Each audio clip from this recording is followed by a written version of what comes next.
স্বাগতম। আপনি এখন আছেন বুদ্ধিমান স্টিকের সাথে। আজ আমরা কথা বলবো এমন এক বিষয় নিয়ে যেটা নিয়ে খুব কম মানুষ খোলাখুলি কথা বলে। কিছু মানুষ কেন কিছু পোস্ট করে না?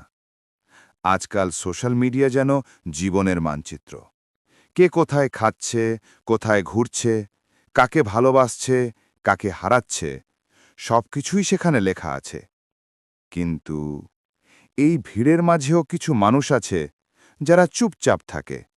তারা দেখেও পোস্ট করে না, শোনেও কিছু বলে না। তাদের নীরবতা অনেক কিছু বলে দেয়। প্রথম কারণ, তারা প্রদর্শন ভালোবাসে না। কিছু মানুষ আনন্দ পায় না দেখাতে, তারা পায় অনুভব করতে। তাদের কাছে মুহূর্ত মানে শুধু ছবি না, একটা অনুভূতি। তারা সেই অনুভূতি নিজের মধ্যে রাখে, বিশ্বের সামনে প্রদর্শন নয়। যারা পোস্ট করে না তারা জীবনটা ভোগ করে শান্তভাবে, দেখানোর জন্য নয়, বাঁচার জন্য। দ্বিতীয় কারণ, তারা বিচারকে ভয় পায় না, কিন্তু মূল্য দেয় না। সোশ্যাল মিডিয়ায় সবাই বিচারক। কে কি পড়ছে, কে কি লিখছে, প্রত্যেকে মন্তব্য করে। কিন্তু কিছু মানুষ এই মঞ্চ থেকে দূরে থাকে। তারা বোঝে সত্যিকারের শান্তি আসে নীরবতা থেকে, স্বীকৃতি থেকে নয়। তারা চায় না তাদের জীবন অন্যের লাইকের ওপর দাঁড়িয়ে থাকুক। তৃতীয় কারণ, তারা ব্যস্ত নিজেদের গড়তে। যে মানুষ নিজের উন্নতির পথে চলে তার সময় থাকে না প্রতিদিন পোস্ট দেয়ার। তারা নিজের জীবনের গল্প লিখছে, স্ক্রিনে না, বাস্তবে। তারা জানে একটা সুন্দর জীবনই সবচেয়ে বড় পোস্ট, আর সেটা আপলোড হয় না, বোধের মধ্যে ছাপ রেখে যায়। চতুর্থ কারণ, তারা শান্তির মূল্য জানে। সোশ্যাল মিডিয়ায় যত বেশি শোরগোল, তত কম হয় মনোযোগ। তারা এই ভিড়ের বাইরে থাকতে চায়, কারণ তারা জানে শান্তি কোনো ফিল্টার বা হ্যাশট্যাগে পাওয়া যায় না। তারা জানে যখন তুমি নীরব, তখন তুমি নিজের সঙ্গে সংযোগে থাকো। পঞ্চম কারণ, তারা ভিতর দিয়ে বাঁচে, বাইরের নয়। কিছু মানুষ তার অনুভূতিগুলো প্রকাশ করতে চায় না। তারা হাসে, কাঁদে, ভাবে, কিন্তু প্রকাশ করে না। তাদের সুখ ব্যক্তিগত, তাদের ব্যথা গভীর। তারা মনে করে সব গল্প সবার জন্য নয়। কিছু অনুভূতি নীরব থাকলেই সুন্দর থাকে। ষষ্ঠ কারণ, তারা আত্মসম্মান রক্ষা করে।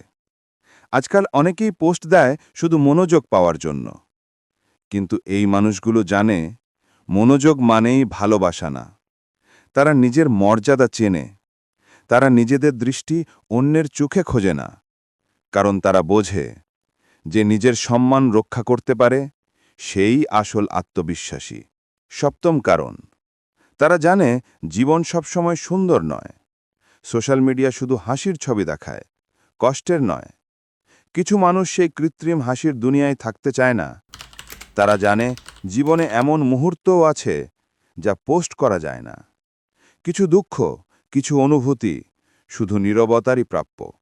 অষ্টম কারণ, তারা অন্যের অনুমোদনে বাঁচে না। তারা চায় না কেউ বলুক ভালো লাগলো, তারপরেই তারা খুশি হবে। তাদের সুখ নির্ভর করে না কমেন্টের ওপর। তারা সুখ খোঁজে ছোট ছোট জিনিসে, চায়ের কাপের ধোঁয়ায়, রাতের আকাশে, অথবা নিজের অর্জনের শান্ত তৃপ্তিতে। এরা অন্যের নয়, নিজের জীবনে উপস্থিত থাকে। নবম কারণ, তারা জানে প্রাইভেসি মানেই শক্তি। যত কম মানুষ জানে তোমার জীবনের ভিতরটা, তত নিরাপদ থাকো তুমি। যারা পোস্ট করে না তারা জানে সবকিছু সবাইকে জানানো মানে নিজেকে দুর্বল করে ফেলা। তারা গোপন রাখে কারণ তারা দুর্বল না, বরং তারা শক্তিশালী।